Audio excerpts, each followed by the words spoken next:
Hello and welcome to Subject to Change with me, Russell Hogg. My guest today is Ed Watts, who is Professor of History at the University of California, San Diego. And Ed has been on the podcast several times now. And in fact, just a few weeks ago, we were talking about Sulla and Caesar. And when we finished recording, we got talking, and I was saying how much I wanted to do a podcast on the Fourth Crusade. And Ed said, well, that's funny because he's just finished writing about it in the final chapters of his book. So I jumped at the opportunity to get him back on, and here we are. So welcome back, Ed, to the podcast. Thanks, Russell. It's so exciting to be here, and it's going to be fun to talk about the Fourth Crusade. Just before we get into it, how is the book going? Because it's a giant project, isn't it? So the book is at the press right now. It's done. And so we've got 2,000 years of Roman history. It's due to come out in the spring of 2025. I've got a lot of editing and cutting to do, but I think we're on schedule. So hopefully we can come back and talk about that in a few months' time. Yeah, well, 2,000 years of Roman history and the Fourth Crusade, they're both big subjects. So, as I say, the subject today is the Fourth Crusade, and I think that's a particularly significant event for you as an historian of the Roman Empire, because if I have this right, for you, this really is the quote-unquote, the fall of the Roman Empire. Yeah, I think what I realized in the course of doing this 2,000 years of Roman history is that there are certain aspects of the Roman state that are consistent regardless of the constitutional structure or the center of government. And one of these is a real focus on institutional continuity, where you even see a kind of fascination that Romans have at various points in time of documenting or illustrating or cataloging the stuff that their state does and the administrative functions and rules that it follows. And what the Fourth Crusade does is it destroys that system of government. And so it doesn't destroy the independence of the Roman people. There are three successor, resistance movements that arise in Epirus, in Nicaea, and in Trebizond. And each of these last for centuries beyond the capture of Constantinople. But what happens when Constantinople is captured in 1204 is that the Crusaders quite deliberately refuse to follow the Roman structures of government and incorporate the people who had once run that Roman state. They put something different in its place, and then they allocate all of that territory and try to conquer it. And so the Roman state that starts in the 8th century BC, however we want to signify that commencement, that Roman state dies in 1204. And this is why I think it's so significant. You have a very clear break in a set of processes that had made Rome what it was for a very, very long time. And it's done quite deliberately by the Crusaders. So let's get going on to the Crusade itself. And I thought that to help the listeners and maybe to help us, I thought I'd just try to lay out who I think the key players are in all this. So first of all, I had Pope Innocent, whose idea, I guess, the Crusade actually was. And he's interesting for all sorts of reasons, but not least, I think he must be one of the youngest popes in history, because he's about 37 when he's appointed, and he calls the Crusade only a year or two later. So this is a young man's project. And then you've got the kings of France and of England, and they're notable in the Fourth Crusade, mainly for not being there, right? Because, and that's a pity, because kings make great natural leaders and they have access to all sorts of resources. But the King of France, he's too busy, and the King of England, he's too dead. And when I say dead, I'm talking about Richard the Lionheart here, and not his useless successor, King John. Because Richard, he's recently taken a crossbow bolt in the shoulder, and it's turned gangrenous, and that's the end of him. And that's a disaster for the Crusaders because, one thing Richard was really good at, and that was crusading. And so then next up, you've got the nobility and the knights of Western Europe, and I sort of have them headed up by Theobald, Count of Champagne, and Boniface, the Marquis of Montferrat. And then you also have the rank and file Crusaders, who I think on the whole are French. And there are tons and tons of these volunteers. So the Crusaders, the leaders are absolutely sure they're going to have an army ready to go in June 1202 of about 35,000 men. That's pretty much in the bag as far as the leaders are concerned. And then somebody has to supply the ships for the expedition, so that's the Venetians, and they're led by Doge Dandolo, and he's the opposite of the Pope in that, far from being a young guy, he's about 90, I think, when the crusade gets going, which is quite astonishing given that he takes part in it, personally. And then, we have to go east to Constantinople, and on the throne of Constantinople, on the throne of the Byzantine Empire, we've got Alexius III. And he's sort of hiding a guilty secret. And the place he's hiding this guilty secret is in his dungeon, because he has deposed his brother Isaac, I think it was 8 years previously. And not just deposed him, he's also blinded him. And he's also put in the dungeon Isaac's son, Prince Alexius. And actually, the problem with Prince Alexius is that he's not in the dungeon at all, because he's managed to escape, and he's now wandering around Western Europe, age 20, trying to find someone to help his dad to get his throne back. Anyway, that's the main characters, and I'm sure you'll introduce a few more later. But maybe to start off, and I'm sorry that took so long, but just to start off, do you want to say how things are going for the whole crusading project in the years leading up to the Fourth Crusade? Yeah, so there's a really key moment that really redefines what the crusading project is in 1187. The First Crusade had been this remarkable and totally bizarre and unexpected success in marching through Turkish territory and carving out these crusading states that stretched from Edessa in northern Mesopotamia all the way down through Jerusalem to more or less the border with Egypt. And in 1187, there is a massive defeat, 4th of July of 1187, in sort of what's now northern Israel, where the crusading armies are defeated by Saladin. And within a couple months, by October, they have lost Jerusalem. And this prompts a panic in the West. And so in 1189, they assemble basically a dream team of crusaders. They get Richard the Lionheart from England. They get the King of France, and then they get the old German Emperor Frederick Barbarossa to all collectively decide to march into the Levant and try to retake Jerusalem. And it becomes a fiasco. Frederick Barbarossa runs into trouble getting through the territory of the Roman Empire, or the Byzantine Empire, as some people call it. And he dies before he gets to actually where you can fight in the Levant. The English and French kings don't actually make it all the way. Richard does, but the French king doesn't really. And they end up more or less not taking Jerusalem back, but securing an agreement with Saladin to maintain control of a couple of ports, Acre and Jaffa, which is modern Tel Aviv. And so this is kind of where things stand in 1192. When Innocent takes over, he wants to assemble another crusade that will basically do what the Third Crusade didn't. And he realizes that part of why Saladin was able to beat back the Third Crusade is because he controlled Egypt. And so Saladin controlled Egypt and Syria. He could attack the Crusaders from two sides. And Egypt is a superpower. It's massive. It has a huge population. It is very wealthy.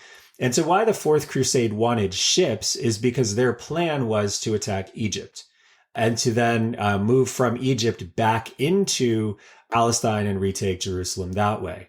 And so the contract that they make was initially to get about 33,000 people on Venetian transports and warships that were going to go land in Egypt, conquer northern Egypt, maybe all of Egypt, and then move into Jerusalem that way, knock out the ability to reinforce Jerusalem. And instead of attacking from the north, as the previous three crusades had done, they're going to attack from the west. And so the contract they make with Venice is for this massive flotilla of ships and transports to get 33,000 troops, including 4,500 knights and their horses, from Venice to Egypt. And they have to basically make these agreements without knowing how many people are going to show up. Yeah, I sort of said in the introduction that they're confident they'll be there. It does seem extraordinary that they got it so wrong. How many actually do show up in the end? So I think the issue that they had was there was no, when you took the cross, right, when you made your vow to go on the crusade, the Fourth Crusade made no requirement that you actually show up in Venice. It was just you needed to kind of join them somehow. And so people left from, knights from Northern Europe would leave from ports in Flanders. Knights from France would leave from Marseille. Some people left from Genoa. And so only 12,000 people show up in Venice out of the 33,500 that had been contracted. Interestingly, a lot of those who show up are knights with horses, right? And so what you have is a significant number of wealthy people are in Venice. I mean, not as many as they expected, but a good number. But a lot of the sort of rank and file don't go there. And this creates a bit of a problem because they are about 85,000 silver marks short of meeting their contract. And so we have accounts. The Fourth Crusade is a very well documented event. Because we have chronicles written by people who were on the crusade. We also have material from Constantinople that talks about the Roman experience of these crusaders. And one of the people who's on the crusade says that all of the nobles who are on the crusade have to more or less pawn their family silver to try to pay the Venetians. And even when they do this, they're still about 50,000 silver marks short of what the Venetians need. Just looking at it from the Venetian point of view, it's an extraordinary achievement on their part that I think from when the contract starts to when they actually deliver this giant fleet of hundreds and hundreds of ships and horse transports. I mean, it's an incredible thing. Presumably they've had to shut down their entire economy just to get this fleet ready. I just can't get my head around the risk that they're running in doing that because French Crusaders, can you trust them? No. You absolutely cannot trust them, and especially like this batch. One of the great plagues of Europe in this part of the Middle Ages is the Normans, who really are totally opportunistic and, eager to seize any kind of territory that they can even get a toehold into. They're really good at taking cities. They're really good at siege warfare. And they are also really good at making contracts that have loopholes that they can exploit later. And so you don't really want to make deals with the French if you can avoid doing it. The other issue that the Venetians have is they are a mercantile empire, right? They do not control a lot of land territory. A lot of the resources that they plow into running their state is devoted to maintaining trade relationships. And to put together a fleet of this size, you have to more or less pull people out of the merchant shipping that you're engaging in and put them onto sailing and manning the oars and running this transport fleet. And so it's not just the preparation that taxed Venice. I mean, they could have cut down all of those trees and built those ships and made them merchant ships. But they also have to pull people out of the merchant fleet to man and run this flotilla.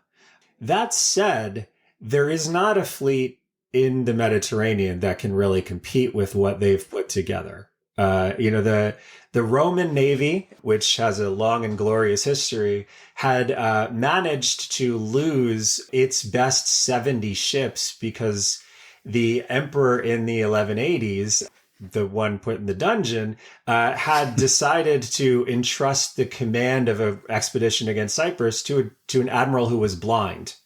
And when they attacked Cyprus, they did not leave the ships manned. A fleet from Sicily showed up and they just stole the ships. And so the Romans lost 70 ships in this, and that was more or less the Roman Navy. And so the Venetians don't really have to worry about these ships being sunk. I mean, they might encounter a storm, but there's no fleet that's going to drop them to the bottom of the sea. But the risk is pulling these people out of their economy. And that's why the Venetians need the money. They not only paid to build these things, but they also took a real hit in their economy by pulling people who should be on merchant ships and putting them onto crusader sort of transports and galleons and warships. I want to give the Venetians, some credit for altruism. It does seem like the Venetians, they do see this as a Christian enterprise, but nonetheless, they've got their eyes pretty firmly set on Alexandria, for example, because this is a great chance for them. If the crusade goes to Egypt, this is it. They're in Alexandria and their trading network is going to get a massive boost, right? So the other thing, we've already attacked the Normans very realistically; they deserve it. But we should also attack the Venetians a little bit, because what the Venetians would do is make trade arrangements and also use those to kind of wrestle their way into the internal politics of places where they had good trade relations. I mean, the relations that they had with the Roman Empire is a very good example of this, where the Venetians initially get trade privileges under the Emperor Alexius I at the end of the 11th century, and they eventually maneuver these into basically control of territory in Constantinople, tax-free trading rights in all sort of mercantile activities within the empire. And eventually they make the Roman Empire agree for the first time ever that anyone charged with an offense who is Venetian will go before Venetian judges and not Roman judges. And so you can already see what the Venetians do, right? They come in with a commercial contract and they just keep expanding their rights more and more until they get more or less something that is approaching autonomy within that space. And they had very strong commercial relationships with Egypt. So you can see why they have an interest in coming into Egypt and potentially sort of seizing part of it. It's what they do, right? They use their mercantile relationships as a gateway to try to take more and more authority over wherever it is that they're interacting with. And so the Venetian activity here is not at all altruistic. It's, pursuing or pushing an agenda that they think will be beneficial to them commercially. And I think that's true of the entirety of the Fourth Crusade for the Venetians. They are always looking not just to make back what they put in, but to make a profit in the long term on whatever activity they engage in. Well, I'm not sure I'm quite as cynical as you about the Venetians, but I suppose there is an event which does sort of back up your interpretation because the Crusaders, well, they can't pay and they won't pay. So the Venetians, they're facing ruin, but they come up with an idea to sort of keep things going. Yeah. So in 1181, there's this city Zara that's now in Croatia. And it had rebelled from Venetian control, and it had more or less assumed a kind of independent economic status that was guaranteed by the Catholic king of Croatia and Hungary. And the Venetians want this back. And so they propose that the Crusaders, which, have a massive fleet, they are very good at siege warfare, they have knights, they have a lot of resources, and they have a very good ability to conquer cities because they also have a lot of siege weapons that have been put onto their ships. They go to Zara, they attack the city, and they take the city, even though the people in Zara and the Catholic king of Hungary had protested to both them and the Pope, saying, first of all, Crusaders are not supposed to attack other Christians, and especially Crusaders are not supposed to attack other Catholic Christians. So there's absolutely no reason why Crusaders should be attacking a city that is a Catholic city that is under the protection of the Hungarian king. So the city falls very quickly. They get there in the middle of November of 1202. This is like 11th of November, 12th of November. By November 24th, the city has fallen, and Pope Innocent then excommunicates the Crusaders and the Venetians. But very quickly, he reconsiders this. By February of 1203, he's decided, yeah, okay, we're not going to do that anymore. You guys are back in the fold, like proceed to the Holy Land. And so this is kind of a blip. Now, it becomes very clear that Zara did not actually allow the Crusaders to accumulate enough resources for them to pay back the Venetians. Now, is that true? I think that's hard to say. I don't remember that anybody actually documents. I don't think Villehardin or the other sources actually document exactly how much came out of Zara. At least I don't remember them doing so. But it does seem that at least everybody agrees they need to do something more than this. And so at this stage, I guess we should be reintroducing the young romantic Prince Alexius, who's been sort of wandering forlornly through Europe. I think he's seen the Pope, but not gone very well with him.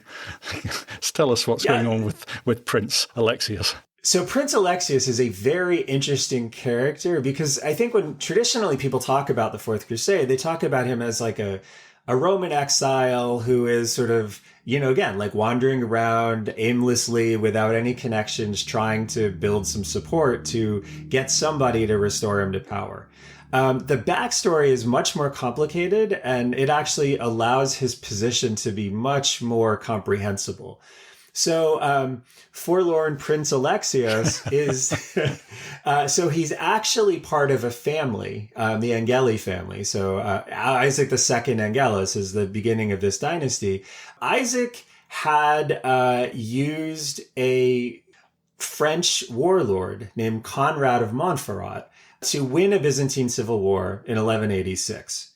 And so because of this, he had arranged the marriage of his daughter to a cousin of Conrad. Now, Boniface of Montferrat, who is the leader of the Fourth Crusade, is also a cousin by marriage to Alexius. And so the person who married into this arrangement is a man named Philip of Swabia, who is a member of the German royal family. And Philip of Swabia is therefore the brother-in-law of Alexius, a cousin of Boniface of Montferrat. And so when Prince Alexius is wandering around in Western Europe, he's hosted by his sister, who is the wife of someone who is a claimant to the German imperial throne. Traditionally, and we have Roman texts that talk about this, Romans didn't make these sorts of marriage arrangements, right? You wouldn't marry a member of the Roman imperial family in centuries before the 12th century. You wouldn't marry them to somebody who is, a minor European noble. And you certainly wouldn't marry them randomly out to people in Western Europe, especially people who have a connection in some way to this like tradition of like, we are going to use any possible way we can to intervene in your affairs and sack your cities. But this had changed in the course of the 12th century. And so this marriage was not atypical. But what it meant was Alexius, who has no legitimate claim to the Roman throne, can show up in Western Europe and talk to people who have a different view of what political legitimacy means. So when Alexius goes to the Pope, we actually have a letter sent from the Roman Emperor in Constantinople to the Pope that says, I heard that you met with Prince Alexius. I heard that he's claiming that because his father was emperor, he has a legitimate claim to the throne. But the Roman Emperor says, this is not how it works in Rome. Rome is not Western Europe. It's not a land of like fiefdoms and, hereditary succession. Emperors are chosen by the nobility on behalf of the entire Roman citizenry, and they're not chosen because they're descended from somebody. They're chosen because they are chosen. And so there is no hereditary line of succession in the Roman political tradition. He does concede if you are an emperor and you have a son who is born while you are emperor, then the state does tend to default to that person being your successor. But there is no inherent right to hereditary succession in a Roman political context. But if you're Philip of Swabia, or you're Boniface of Montferrat, or you're Enrique Dandolo, or you're any of these figures in Western Europe, what you see is something very different. What you see is a father who was overthrown and imprisoned, and a son who then, by the traditions of Western Europe, has a right to his throne. And so when Prince Alexios is hanging out at Philip of Swabia's, people in Western Europe believe that he legitimately has a claim as Roman emperor, and that the person who is in power right now, who was vetted and verified and selected by these nobles in traditional Roman fashion, is illegitimate. In a Roman context, Alexius III is a legitimate emperor. But in a Western European context, Prince Alexius is the legitimate successor because his father was overthrown. So what's the plan then? Prince Alexius has sort of got this connection with Boniface. Everybody in the West seems to think he's got some legitimate claim. What I don't quite get is, as I understand it, they decide they're going to go off to Constantinople and support Alexius in sort of being restored to the throne, and hopefully he will be suitably grateful, and there'll be some contractual arrangement where they'll be repaid for helping him. But why after Zara? I mean, as I understand it, the Crusaders, they're not just in this for the loot. As I understand it, the Crusaders genuinely, you don't go on this journey, risking your life like this unless you're genuinely wanting to recover Jerusalem. So why don't they do a deal with the Venetians, say, look, we'll rewrite the contract so that you get, instead of getting, a third of whatever we conquer, we'll give you half. Or just rewrite the contract so that it's more generous to the Venetians on the back end, and then head off to Egypt like they'd originally planned. Why do they sort of back this young guy to go to Constantinople, yet another Christian city? Weirdly, I think part of it is because of the personal relationships. So when they take Tsar and they realize they don't have enough money, Boniface is the one who volunteers. Essentially, I was at a Christmas party held by Philip of Swabia, and I met this guy. And he says that he's the emperor of Constantinople, and it's unjust that he is not in power. And oh, by the way, Greece is a rich place. So if we have a reason to go, then we can actually make up our debt to the Venetians straight away and go onto the Holy Land without being in debt to the Venetians at all. And it's the Venetians. Venetians are very excited about this idea. And so they summon Alexios from Philip of Swabia's, and he negotiates with them, and he makes a set of promises that are absolutely insane. He promises to pay off the rest of their debt to the Venetians if he's restored to power. He promises them, in addition, 200,000 silver marks. So more or less 2.5 times the debt that they owed. He promises to give them Roman troops to follow them on the crusade, the Roman navy that doesn't exist to help with the transport. And he also promises that the Orthodox Church is going to join with the Catholic Church in union if he's restored. So we have to understand where this is all coming from, right? These are a bunch of European nobles hanging out at a Christmas party, just talking, probably, somewhat inebriated. And this is a 20-year-old kid who has no idea what's in the Roman budget, has no idea what capacity the Roman state has. He's literally just making things up in the way that, if you or I were to be standing there saying, make me president of the United States and I'm going to give you $17 trillion and, a space fleet. I mean, we could say it. It doesn't mean that stuff exists. And this is the kind of stuff that Alexius is promising. But the Crusaders, again, they believe that he has a legitimate right to this. The Venetians probably know he doesn't have these resources. They probably know that these things don't exist in Constantinople at that time, and he has no way of building this stuff up. But I think the Venetians also realize, in typical Venetian fashion, that, when you make promises that you can't deliver on, you are then indebted to the Venetians and you have to come up with some other arrangement. And they are very comfortable coming up with some other arrangement when they have over 10,000 troops and a massive fleet, knowing that the Romans do not have a fleet that can compete with them. And they can more or less sit there and resupply themselves for as long as it takes to negotiate a better deal. And so this is what's attractive to them. I think some crusaders believe, okay, we'll go to Constantinople, we'll restore this guy. It's the right thing to do. We will get the money. We'll go on to our crusade, attack Egypt, go to Jerusalem. The Venetians know that that's not going to happen. They know that the resources are not going to be there to fulfill this contract. And they know that what that's going to mean is they have additional leverage to do something else in the future. I don't think they plan to necessarily take the city, but I'm sure they have some ideas of what they would want to negotiate when he cannot pay what they know he's going to be unable to pay. So they sail on to Constantinople, and I guess the Crusaders on the whole are thinking, what the hell? Because most of them will never have seen anything like Constantinople in their lives, right? Yeah. And so, great, we've got Prince Alexius, and the people of Constantinople are straining to welcome him, to shore and overthrow the wicked Alexius III. At least that's what Prince Alexius has told them, but it doesn't really turn out like that. Yeah, there's a couple of very profound shocks the Crusaders have when they get to Constantinople. The first profound shock is the size of this place.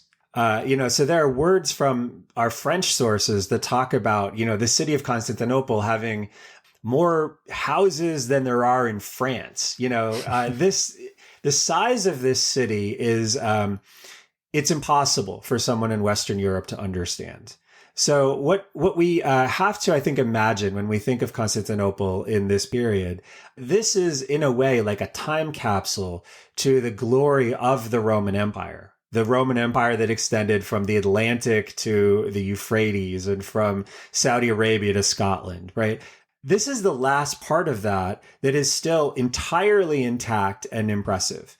And so when you walk through the streets of Constantinople, you see things like the serpent column that was erected following the Greek victory over the Persians in Delphi.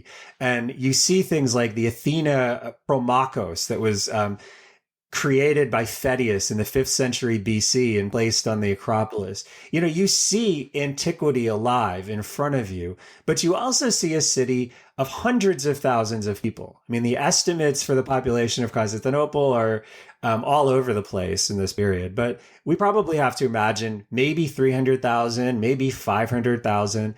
There is no city in Western Europe that is even remotely like the city of Constantinople. And the city is also incredibly well defended. So the wall structure that the Crusaders confront was actually built in the 5th century AD. It's 800 years old, and yet it has never been breached. And it is unlike anything that anyone has seen in Western Europe. And also, because Constantinople is a peninsula, you have to seize the city by attacking it by land and by sea simultaneously. If you don't do this, it's a very, very difficult city to conquer. And so the Crusaders show up and they see all of this, you know, a city that is bigger than anything they've ever seen, a city that is like functionally a time capsule to a glorious past that doesn't really exist in living form in Western Europe. And they see something that is incredibly difficult to storm and conquer. And they decide initially, well, this shouldn't be a problem because everybody in Constantinople is going to rally around their legitimate sovereign, Alexius IV. And so they parade him by. You know, the ships arrive on the 23rd of June. They sail by the city. They show Alexius to everybody in Constantinople. And everybody in Constantinople either has no idea who he is or has absolutely no enthusiasm for him at all. And our French sources say this. This isn't Roman sources saying, well, we had no enthusiasm for him. The French sources say nobody actually did anything to show that they had any interest in this guy coming back at all. So once the Byzantines, and I'll call them the Byzantines because I find it confusing to call them the Romans when you've got the Pope at Rome. I mean, I know it's not the right term. Anyway, so the Byzantines, they tell Prince Alexius to get lost. And I guess the Crusaders, they've now got no choice if they're going to make any progress at all. They sort of have to impose him by force. But I mean, this is where I find it all rather extraordinary. What were the Venetians thinking of? Because they surely can't hope to conquer the city. I think this is where the Crusaders really descend into a kind of madness that is unjustifiable. I mean, I think the whole enterprise is somewhat unjustifiable. But what they do in the context of trying to secure the city, I think it goes beyond anything that you could rationalize in even in the terms that they set out with. So what the Venetians decide to do, more or less, is attack the city and hope that they can encourage some sort of resistance in the city that will be willing to accept Alexius, more or less agreeing to the terms that Alexius had set earlier when they decided to attack the city. So they make a show of force and they land troops on the northern side of the Golden Horn, the harbor of Constantinople. The traditional way that Constantinople defends itself is it stretches a very strong, very solid chain from the city of Constantinople across the Golden Horn to what's now Galata, more or less. And you would attach this to a fort on the north side of the Golden Horn, and you'd attach it to a fort on the south side of the Golden Horn. So it's a very formidable defense. And what the Venetians are able to do is land troops that seize the north side of the Golden Horn. They take this fort. The defenders of the fort panic and vacate. And so the Venetians are able to cut the chain. And when they do this, they can get into the harbor of Constantinople. They can land a crusading army on the land side of the walls. they can land a crusading army on the land side of the walls, and then they can attack the sea walls with the Venetian ships and the siege weapons that they have. And so the chain is broken on the 6th of July. By July 11th, the Crusaders are outside of the land walls. And on July 17th, the Venetians take some of the towers along the seawall. And then they're faced with this question of like, what do we do with a city that is so densely populated and so large that 10,000 troops cannot possibly control this place? And this is the moment where they really start doing things that are beyond any ability to defend, because they realize that the only way that they can take this city is to destroy its structures so that there cannot be any resistance that's kind of guerrilla resistance in the buildings of Constantinople. And so they light a massive fire. When it's clear that Roman forces were going to be able to push them back from the walls, they just decide to burn the area around the seawalls that they have seized. They burn about 125 acres. They leave tens of thousands of people homeless. And at this point, the Emperor Alexius III decides to run away. And so on the night of July 17th, Alexius III runs away. And the nobles in Constantinople come together. They pull Isaac II, the father of Prince Alexius, out of prison. And overnight, they make him emperor. And the next morning, when the Crusaders are expecting to press the assault, they're greeted with news that, oh, by the way, Alexius's father is now emperor. There is no legitimate claim that Alexius now has to the throne because his father is now in charge. And the Crusaders need to call the whole thing off. And so it's at this moment that the Crusaders and the Venetians are really faced with a problem, because what the Romans in Constantinople have realized is the Crusaders are pushing this kind of Western European justification for the attack. The way you get rid of that is by saying, well, yeah, the father's in charge now, so Alexius IV has no right to be in charge because actually his father's in charge. So too bad. You have no reason to be here. Well, that sounds like a pretty good plan by the people of Constantinople, and it's hard to see really what could possibly go wrong. But before we move on to what does go wrong, this should be a little bit of a shout out to Doge Dandolo and for his role in the attack on the seawalls, because age of 90, and there he is right in the thick of it. Yeah, I think this is I think the thing that's most fascinating about the Crusades in general is the technology that Western European forces have to storm cities is really, really impressive. And to storm a city from the sea is very difficult to do. But the Venetians know how to do this. And to storm a city like Constantinople that is surrounded by seawalls with towers is incredibly difficult. And so it's remarkable that the place that is breached here is the seawall, right? Those are the towers they seize, is the towers along the sea, and it's the Venetians who do it. It's a real testimony to what the Venetians were able to do, and the real skill that they have, and his ability to plan this kind of assault. It's not easy to take this city. It's not easy to do what he did. And so, there is some credit in terms of his tactics that I think we can give him.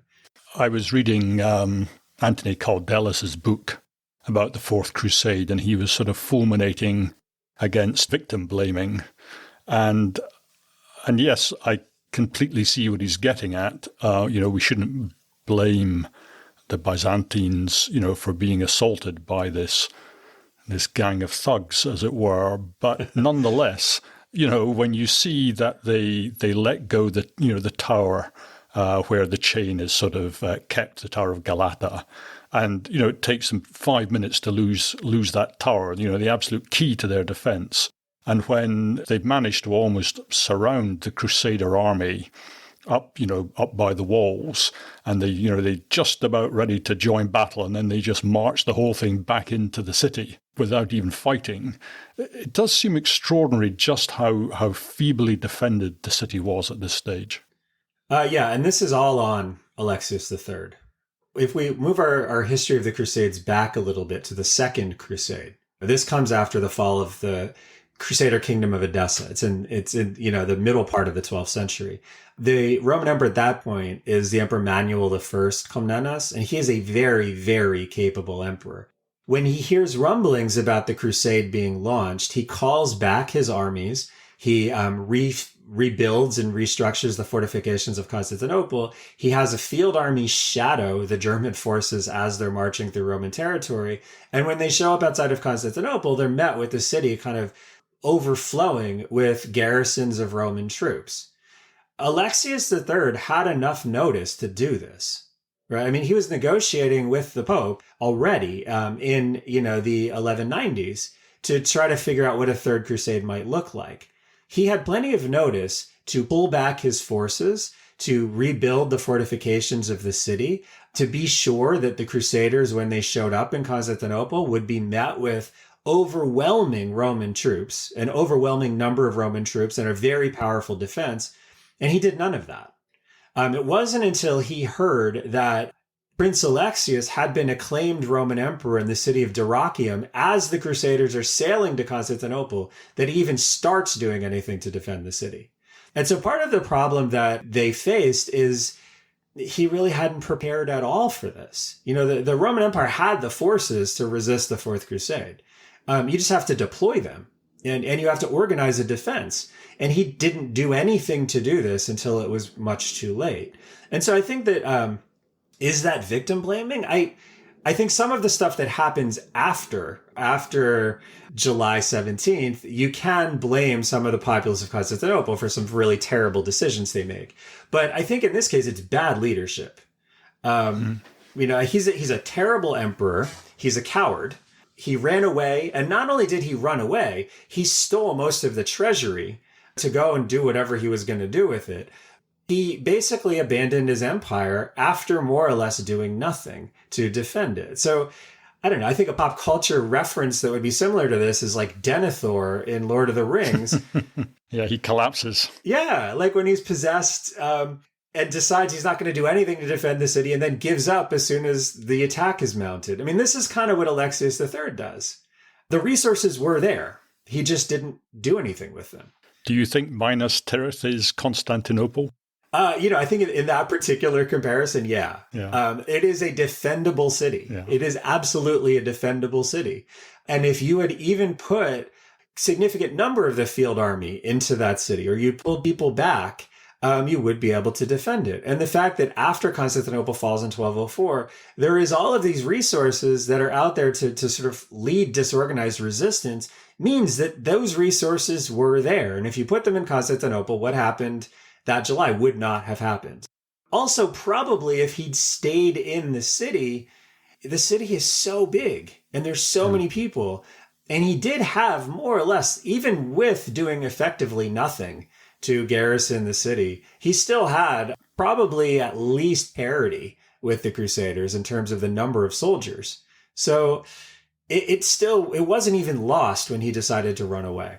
But he does run. Isaac is now poor man, he's had his eyes gouged out, but nonetheless, he's back on top. He's back as emperor.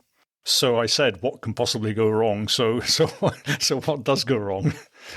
So the Crusaders then force Isaac to acknowledge Prince Alexius, who then becomes Alexius IV, as his co-emperor.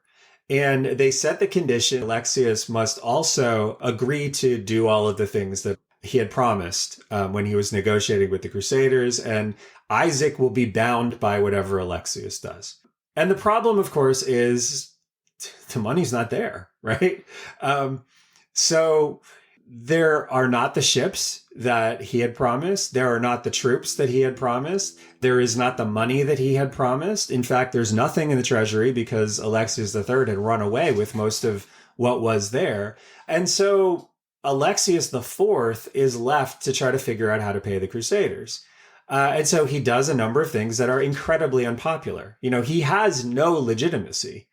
Romans know how somebody is made emperor, and it's not that way. It's not done at the behest of a foreign army that you negotiated with from basically a Christmas party. This is not how Roman emperors are made.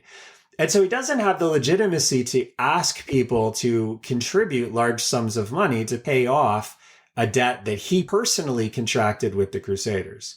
There had been moments in the 1190s, for example, when the Roman emperor had levied what he called a German tax when he was threatened with attack by one of the German kings. And this people in Constantinople grumbled about, but they're willing to pay it. You know, it's a state obligation. It's a problem. It's a real significant failing of the state that they are subject to this, but they didn't rebel when they were asked to pay a German tax. They didn't like it. They complained about it.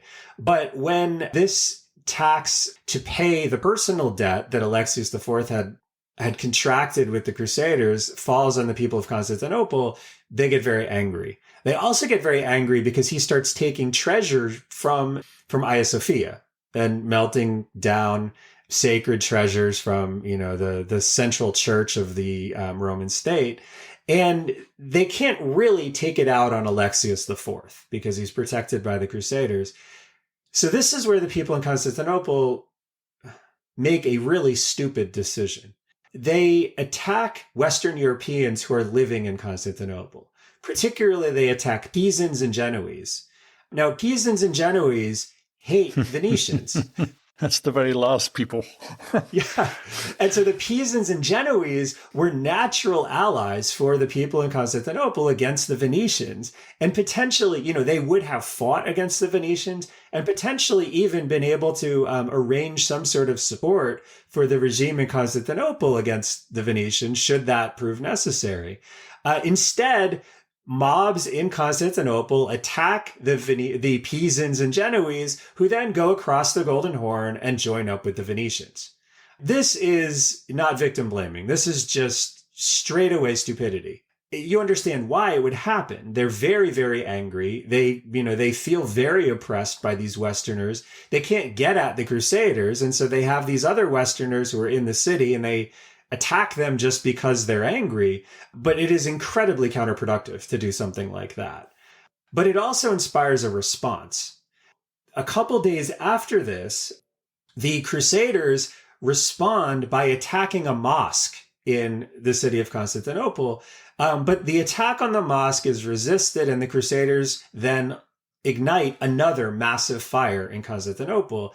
And this is a fire that stretches across the entirety of the city. It goes from the Golden Horn all the way down to the Bosporus, and it runs through the monumental core of the city. And so now, just in the course of a couple months, you have the fire that was lit in the northwestern corner of the city, and now this massive fire that has basically cut through the entirety of the center of the city. And with these two fires, now all of a sudden, this dense urban area that was incredibly defensible is basically open. You now have a path from where the walls had been breached in the earlier attack all the way through to Hagia Sophia and the Imperial Palace with, basically the structures destroyed. So you've almost doubled the size of the Crusader army with Genoans and Pisans. And you've now, as you say, opened up the city to attack. I do wonder what was lost in the fires. Do we have any sense? Because all these libraries going up, and I don't know what they kept in their libraries. Was it just Christian text, or were we losing sort of ancient plays of Euripides? What did we lose, do we think? Because it's very frustrating, because at 1204, you're just about in the modern era. You just about got there. Yeah. It's hard to say exactly what was in that space, but what we can say is in the 9th century, there's a man named Photius, who's a patriarch of Constantinople. And Photius also had a photographic memory. And so Photius does something where he puts together something he calls the bibliotheca, or the library. And it is Photius's remembrances of texts that he had read in full. And if you go through the bibliotheca, you see some things that are, we still have them. And then you see lots of things that we don't. That Photius had in the 9th century in the patriarchal library that we don't have anymore. How much of that was destroyed in the fire? I think it's very hard to say. How much of that was looted by the Crusaders and just kind of lost? That's very hard to say. There's significant portions of ancient Greek literature that existed in the 9th century that does not exist now. And what we know between when Photius is writing in 1204 is there's a large process of, again, systematizing the transmission and collection of knowledge that occurs in Constantinople. This starts really with a set of reforms in the 9th century that creates a bureaucracy, but it really gets going in the later 10th and 11th centuries with the creation of a kind of University of Constantinople and a centralization of texts and teaching in the city of Constantinople. We know that that is very, very active, even, in the 1160s and 1170s, because Honiatis, who's the author who gives us our best narration of the Roman account of the fall of Constantinople, he's training in these schools in Constantinople in the 1160s.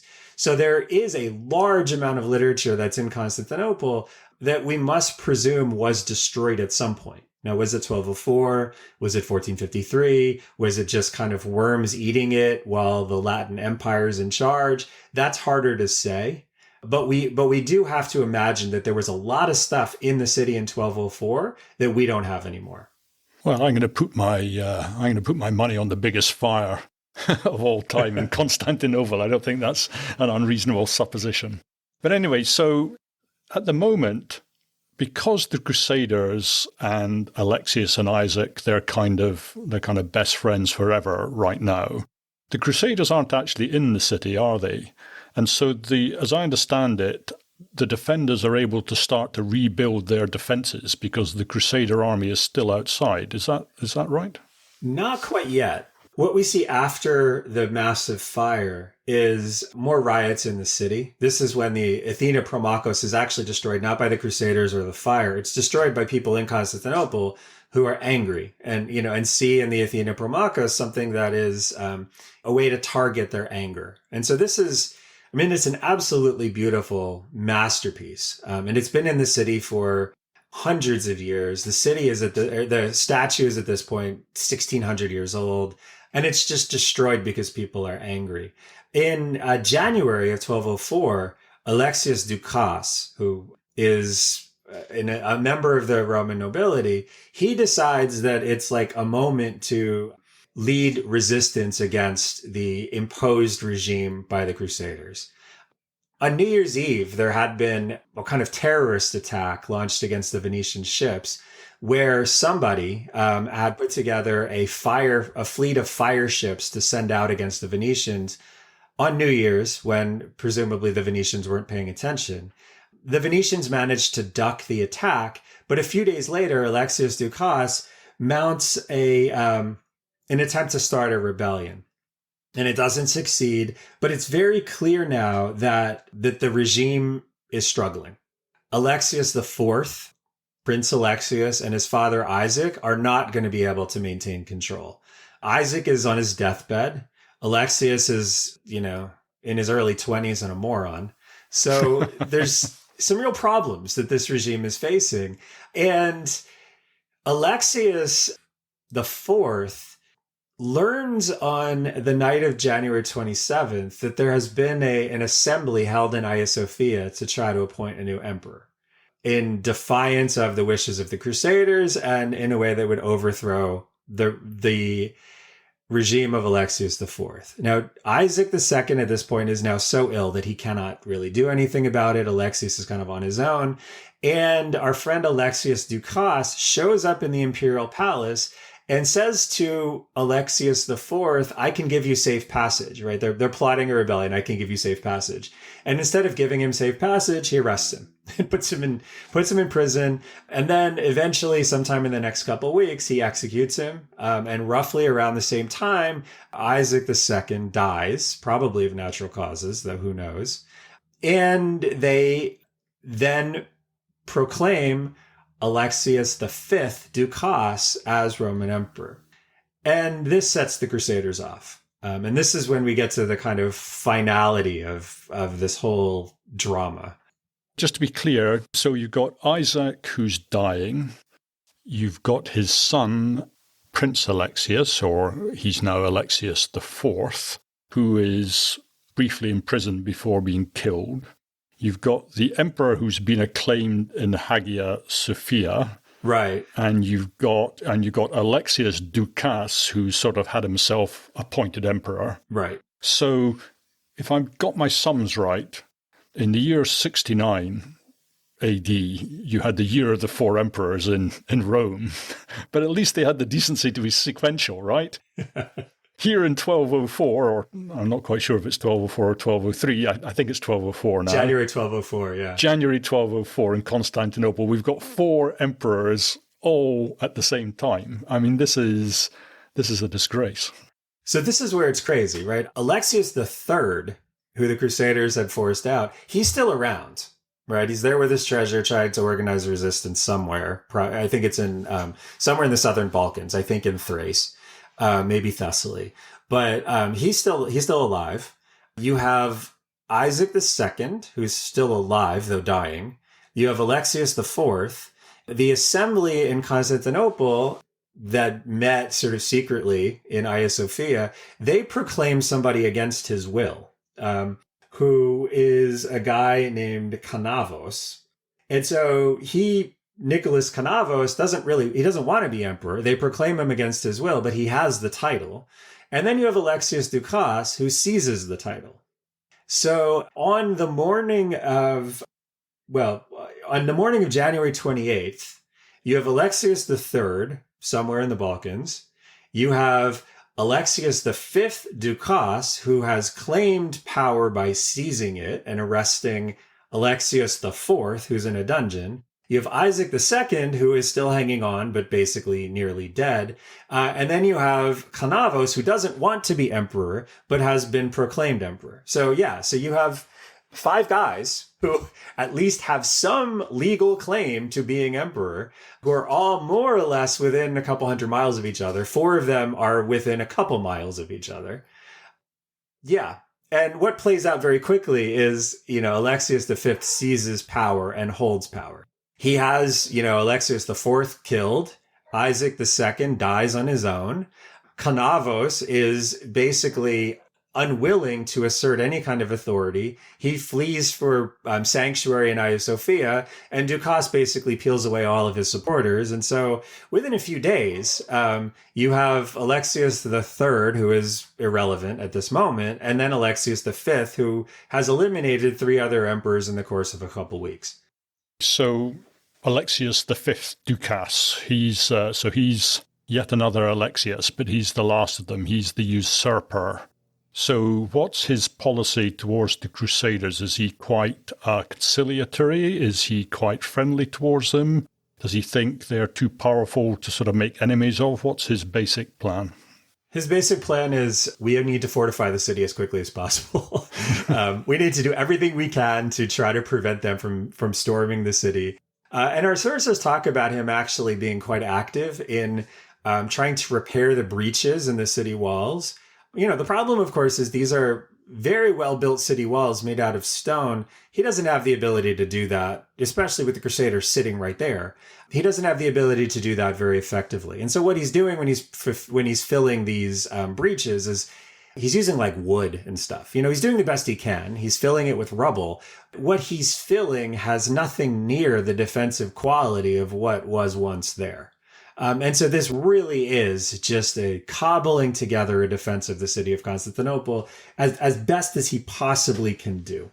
And in the winter, armies tend to not like to assault cities. And so he has a bit of time, but the winter in Constantinople it's not Tahiti. It's windy, it's wet, it's cold, it can snow. It's vile. Yeah, no, it's not. And it's not easy to do things like have concrete set, for example.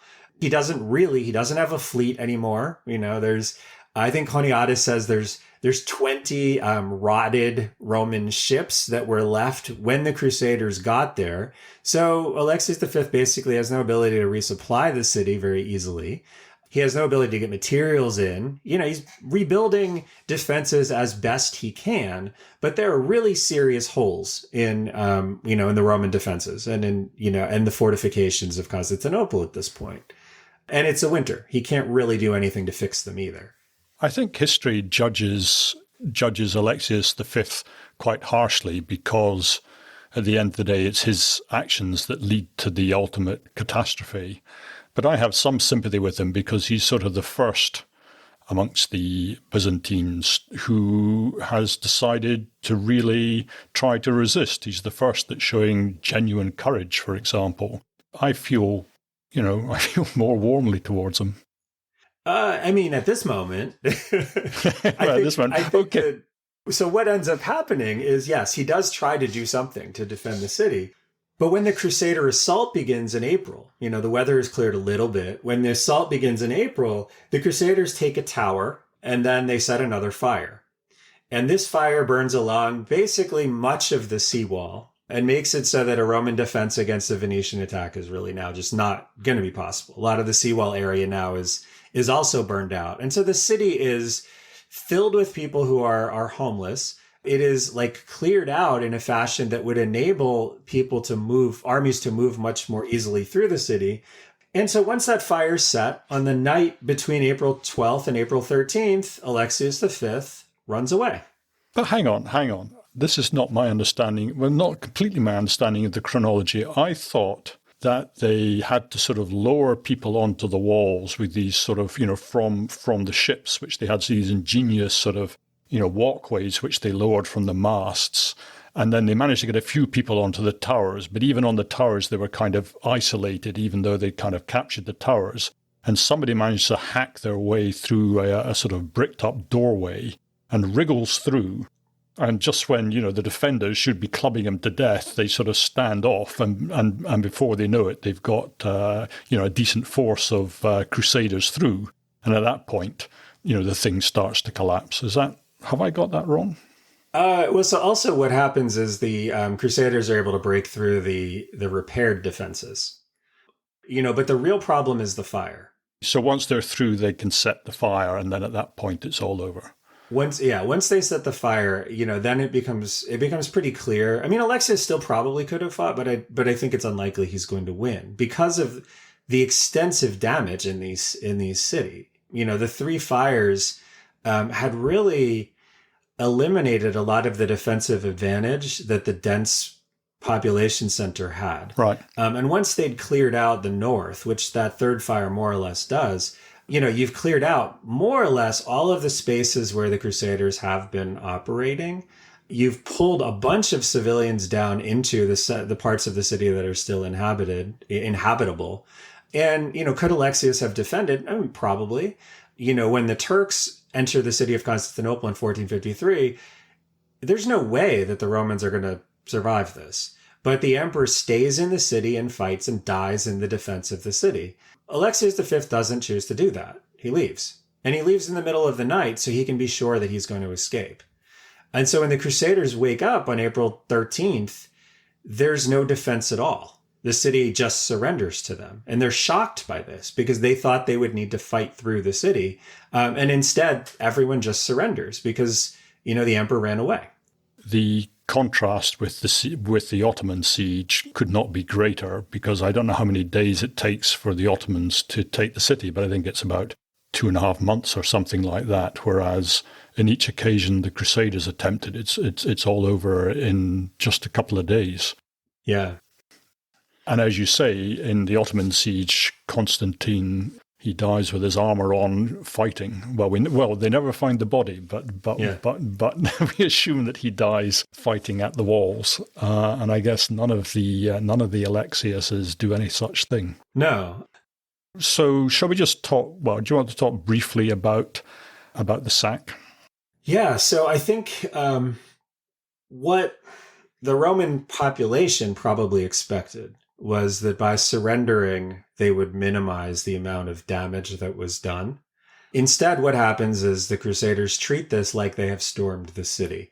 There's a rule. I'm not as sure about medieval warfare as I am about ancient warfare, but there's a rule in ancient warfare that negotiations can proceed, and basically terms of a negotiated settlement and a surrender will be observed until the ladders hit the wall. And then once the ladders hit the wall, it's a free-for-all. You can do what you want in the city because the city has more or less resisted and can now be attacked. What I think the Romans are hoping is by surrendering before the Crusaders actually get to the center of the city, maybe there's going to be some leniency shown, and there's none. The looting is absurd. This is, again, the richest city in Europe. It is an ancient city living in a medieval world.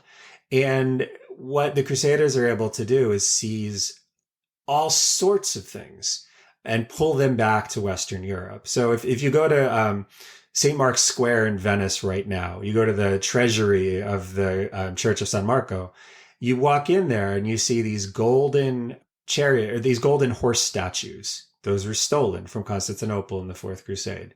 You see porphyry statues of the tetrarchs stolen from Constantinople in the Fourth Crusade. You see a porphyry head of a Roman emperor on the outside of San Marco, stolen from Constantinople in the Fourth Crusade.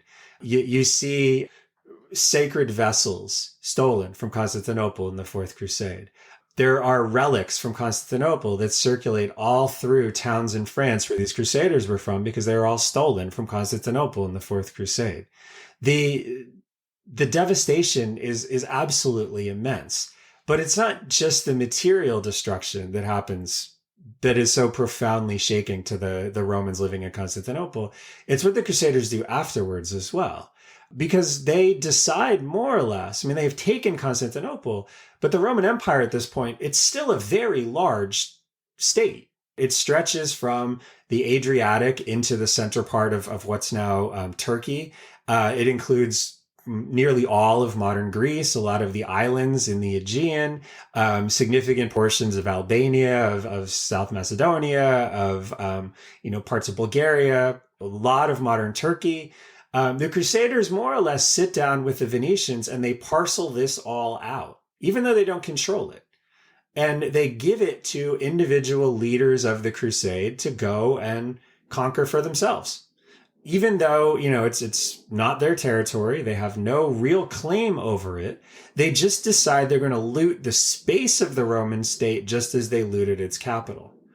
And they expect that the Romans are just going to be okay with this. And there's something that is utterly astonishing about the arrogance that you get from people who are trying to behave that way. They elect a new emperor of Constantinople. This is Baldwin of Flanders, and he kind of decides that he can wander out, and all of the Romans are going to greet him as their emperor. And again, there's no constitutional justification for this. Romans know how you make a Roman emperor, and it's not a council of 12 Venetians and knights sitting down and voting on it. It's Romans deciding, representatives of the Roman citizenry deciding who the emperor should be. And so when Baldwin goes out, there's no Roman buy-in at this at all. They also set up a structure that is creating hierarchies of citizens, or hierarchies, I guess, of subjects. And Romans are below French knights and French settlers and French people in territory that had been Roman for, in some cases, well over 1,200, 1,500 years. It doesn't make any sense. And so the seizure of treasure and the seizure of relics and the seizure of property, this is minor compared to the seizure of autonomy. And that's something that is utterly foreign to people living in a lot of these centers that, had been Roman for 1,000, 1,200 years. So all in all, a catastrophe. Yeah, absolutely. And it's interesting. Honiatus describes for us a couple of things that allow us to think about what this would mean.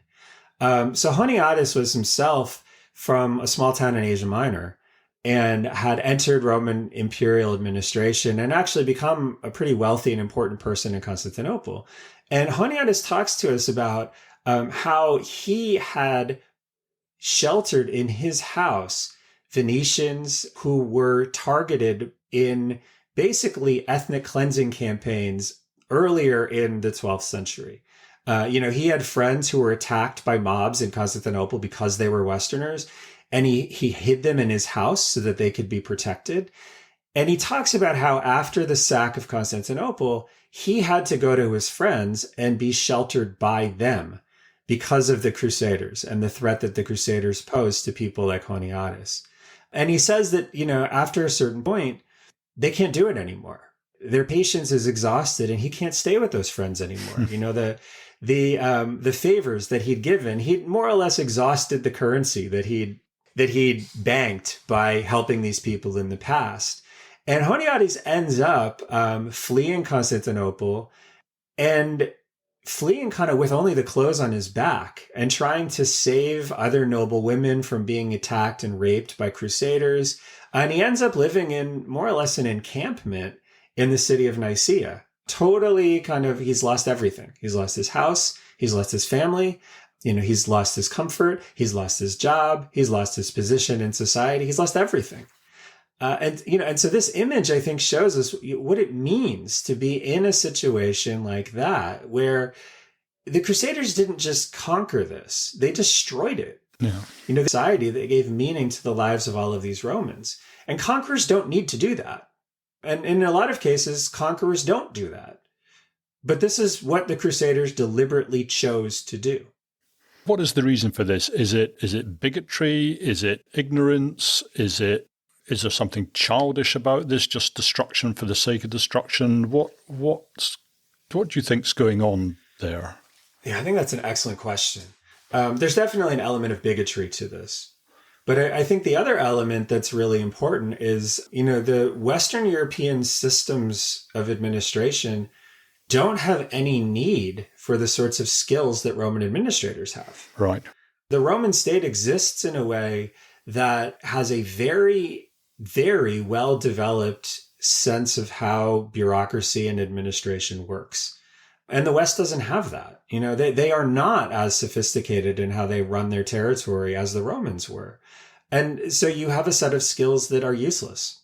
And if you compare this to, say, like what the Arabs do when they come in the 7th century, the Arabs don't dismiss the Roman administrators. They keep them because they understand that there's a benefit to having people who understand how you collect taxes and how you run your territory and how you manage the cities and how you be sure that the places that you have come into are places that can continue to function in some fashion that is regulated according to law and generates the income that you expect from it. The Crusaders evidently don't care about that, or they're unable to appreciate why those are skills that they should want. But I think that really does show the ignorance that they have. It could have been, in a different world, possible for Crusaders to come in and say, like the Arabs did in the 7th century, or like the Goths did in Italy in the later 5th and early 6th century, Romans run a pretty good state. Mm-hmm. And, we're happy to come in and be the people who collect and benefit from these revenues, but we're going to leave Romans to do this. But you can't do what Western Europeans do and allocate on a personal level various chunks of territory as fiefs for, nobles and run a state like Romans do. It doesn't work because you aren't controlling territory in a Roman state. You're benefiting from the resources that state apparatus assembles and organizes. And the Western Europeans just simply didn't want to work that way. They didn't know how to work that way. It wasn't their way of understanding how a polity functioned. And, and so they destroyed something that they really could have kept. And it might have actually been possible for them to keep had they done things differently. Shall we just finish off? I'm interested in what's the personal fates of the last and first emperors of Constantinople. So I'm thinking of Alexius V Ducas, and I'm thinking of the Emperor Baldwin. How do they get on? The Crusader regime is incredibly unstable, as you would expect, right? There's no constitutional structure really that keeps these people in place. And so there's a lot of the sort of infighting that's exactly what you would imagine. I think the Roman story is even more interesting because when Constantinople falls, there was an assembly as the city was falling, right? After Alexius V leaves, but before the Crusaders enter, there's another assembly in Constantinople, in Hagia Sophia, where they choose a man named Constantine Lascaris as the new emperor. And Constantine says, in effect, there's no state, right? I can't be emperor of something that doesn't exist. So that's fine, but I'm not going to actually assume this title. And so when the city falls, he goes to the east and ultimately he joins with a relative named Theodore. And they run the resistance in Nicaea. And he ends up dying not long after the resistance starts in a battle. But his family, the Lascarids, become the dynastic family that's based in Nicaea. Alexius V, when he flees the city, joins up with Alexius III, which was utterly stupid. And eventually they fall out. Alexius V is captured by the Crusaders and killed. Alexius III is captured by the Crusaders, but ultimately he's ransomed by the family in Epirus. Family member in Epirus is the person who leads the resistance in the Roman West, in the area in Greece called Epirus, a mountainous area that's very difficult to conquer. He ends up in the hands of the court in Nicaea, and he is ultimately done in there. And so it doesn't end up well for any of these people. I heard, I don't know if it's true or not, it's one of these stories that sounds too good to be true, but then these were shocking times, is that Alexius V, he's sort of hated by the Venetians, and when they're asked what should be done to him, they say, well, for high crimes it deserves high justice, and they have him led up to the top of one of the columns in Constantinople and thrown off the top. So I don't know if it almost sounds too good a story to be true, but I think it's in the sources. I think people do accept that story is true. That he is pitched off of a column and killed. And then Baldwin, I think I'm right in saying that it's only a couple of years, 2 or 3 years, before he ends up in some sort of skirmish or battle, and he ends up being captured and mutilated and sort of left to die in a ditch. Yeah, I think that regime, if you create a regime out of nothing, the regime lasts only as long as the person who created it is able to terrorize or intimidate people to follow its rules. And the problem with that Western regime is it is remarkably rickety because it's created by accident. I mean, there's no way that should have happened. Yeah. You can't eviscerate a state that is as large and as powerful as the Roman Empire and expect that that's going to work if you're going to completely change the way that state functions. And so that regime is inherently unstable because there's no legitimacy to any of the claims of the people who have carved out Roman territory. And there's significant resistance that is centered in other parts of Roman territory using resources, that consist of what remains of a First World Army. I mean, it is a very significant, powerful army still. It was remarkably mismanaged for 20 years. But, in 1180, when the Emperor Manuel I died, it's probably the most powerful state, certainly in the northern part of the Eastern Mediterranean, but it's one of the most powerful states in Europe. And so even the remarkable damage that was done between his death in 1180 and 1204, it doesn't completely eliminate that power and those resources. And you have people who know how to mobilize those resources that lead resistance movements that eventually manage to mobilize those resources effectively. So if you're the Latin Emperor in Constantinople, you have sort of an impossible task. This is really not a manageable structure that you're put in charge of. And you have no ability to retain your own power from your own people and from challenges that they want to mount, but you also have no ability really to secure the power that you might hope to have over these territories that you at least try to claim authority over. So Constantinople is destroyed and the Latin Empire doesn't last too much longer. I mean, it lasts until 1261. Which is not bad going given just how ramshackle it is. That's because the city of Constantinople is what it is. Right.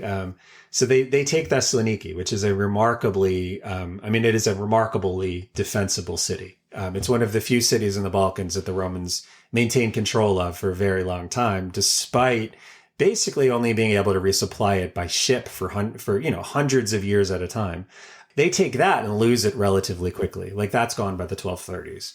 Constantinople is such a significant, has such significant defensive advantages that you really need huge superiority to storm the city. And when they actually take it in 1261, it's kind of by accident. It's basically like they send out a force to kind of scout it out, and they realize it's more or less undefended. They can get into the city very easily. Once they get into the city, the residents of Constantinople are perfectly happy to get rid of the Latin Empire, and the Latin Emperor sails away. So, so they get the city back. The Romans get the city back, in kind of the same way that the Crusaders got it. Perhaps rather less violence, right? Less violence, but it's also a much smaller city. Right.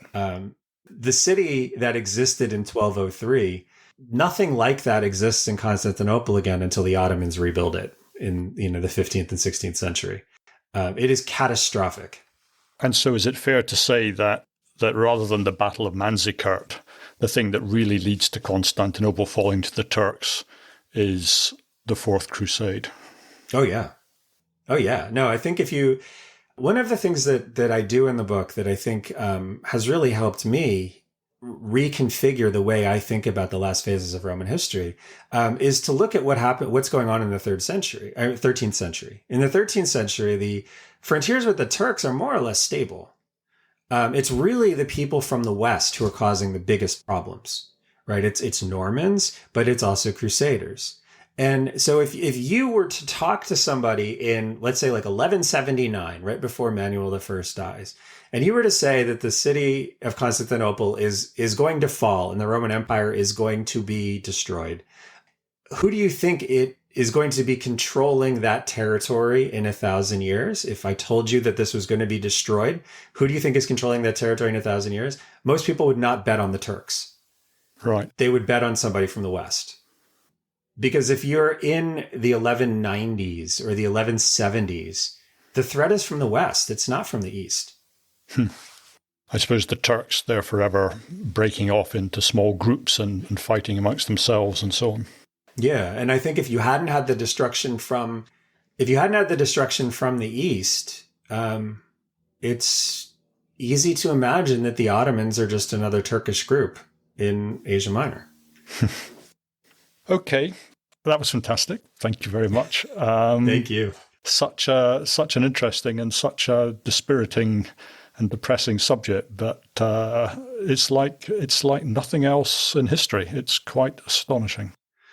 I think that the thing that is so astonishing about this and about the whole crusading movement in general is you have a state that is incredibly powerful that has agreed to give rite of passage to these incredibly undisciplined people, many of whom want to conquer it. And for 100 years, they just get rite of passage right through the middle of the state, which you would never imagine someone doing. I mean, imagine, somebody in the US saying, well, Canadians want to go and, fight an expedition somewhere in South America, march right through Washington. It's totally fine. Send 100,000 Canadian troops with tanks and artillery and everything right through the middle of Washington. And we will agree to greet you and host you at the White House. It's crazy, right? The movement itself and what the Romans do in response to that movement is crazy. And so a result like this is not totally shocking that you would eventually get to the point where one of those armies would say, yeah, we want to stay. Perhaps I underestimate just how weird the Crusades themselves were. Just an astonishing period of history. Yeah, no, I think Anthony Caldelis has it right when he says that what the Crusades are, in essence, is the West exporting its violence to other places because the West has no ability to maintain control of its own territory if those people stick in Western Europe for that period of time. Okay, well, thanks again, Ed. Thank you so much, and I hope we'll be doing another podcast together before not too long. I hope so. Thanks again. So that's the end of the podcast. I hope you enjoyed it, and if you did, please like, subscribe, or whatever it is, and if you could possibly leave a review on iTunes, that would be fantastic. I thought Ed was a brilliant guest, as ever, and I really recommend his books. In particular, the ones I enjoyed enormously was Mortal Republic and The Eternal Decline and Fall of Rome. He has a way, I think, of giving you the big picture ideas and telling narrative history. So I think it's terrific and highly recommended. Anyway, I hope you'll join me in the next episode. So until then, bye for now.